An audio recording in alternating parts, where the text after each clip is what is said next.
Diascofoot, miroir du football de la diaspora congolaise.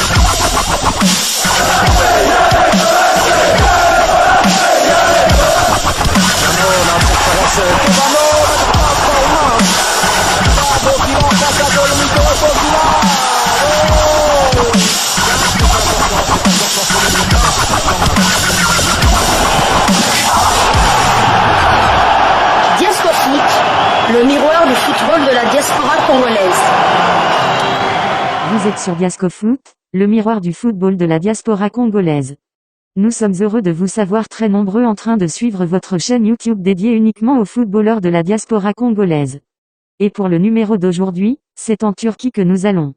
En Turquie où nous voulons partager avec vous les nouvelles pas très rassurantes du capitaine des Léopards de la République démocratique du Congo.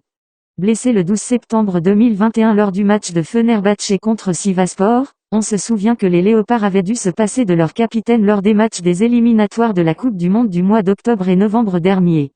Depuis son retour, les choses ont changé dans le mauvais sens pour lui.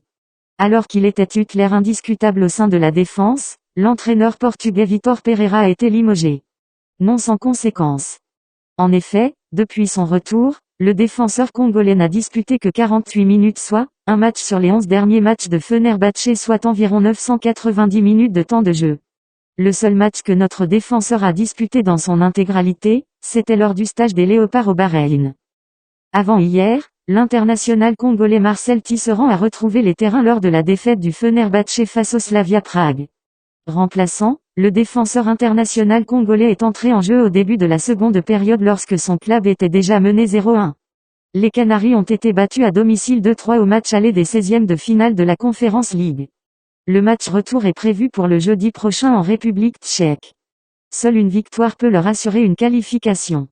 Espérant que d'ici les matchs de barrage face aux Marocains, notre capitaine aura trouvé grâce, aux yeux de son entraîneur car pour éliminer les Lions de l'Atlas, on aura besoin que nos joueurs soient à 100%.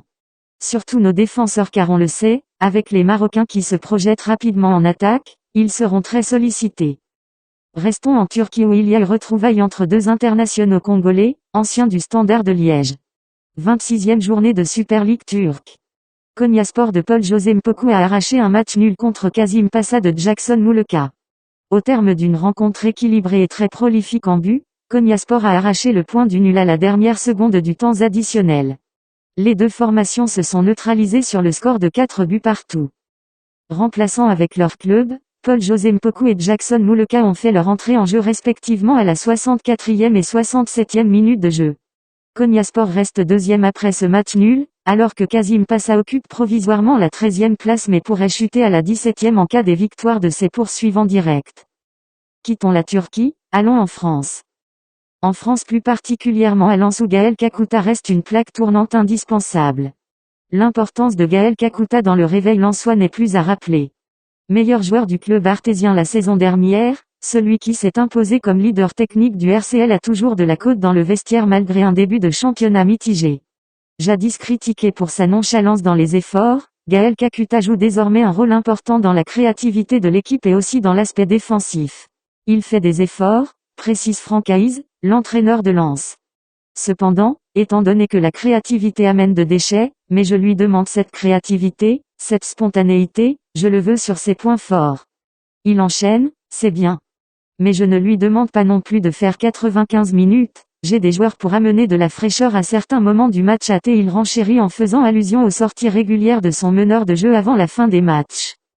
Auteur de 3 buts et 3 passes décisives, Gaël Kakuta est certes loin de ses performances de la saison dernière, mais reste toujours aussi indispensable pour le Racing Club de Lens. Revigoré par une prestation aboutie, assortie d'un but et d'une passe décisive la semaine dernière face à Bordeaux, le Congolais semble finalement retrouver ses sensations. Et c'est une bonne chose pour nous car au mois de mars, nous aurons bien besoin d'un Gaël Kakuta en super forme, car à lui tout seul il peut avoir la clé du match et libérer les Léopards. Souhaitons qu'il reste dans cette dynamique jusqu'au rendez-vous contre les Lions de l'Atlas du Maroc.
Si vous avez aimé ce sujet, merci de nous laisser un maximum de j'aime.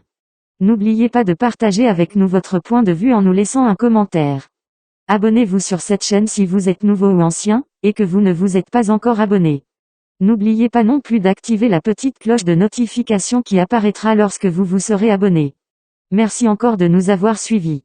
Nous espérons vous retrouver prochainement avec un autre sujet d'actualité concernant nos footballeurs de la diaspora congolaise. Parce que nous sommes, Diascofoot, le miroir du football de la diaspora congolaise. Portez-vous bien, Diascofoot vous dit au revoir.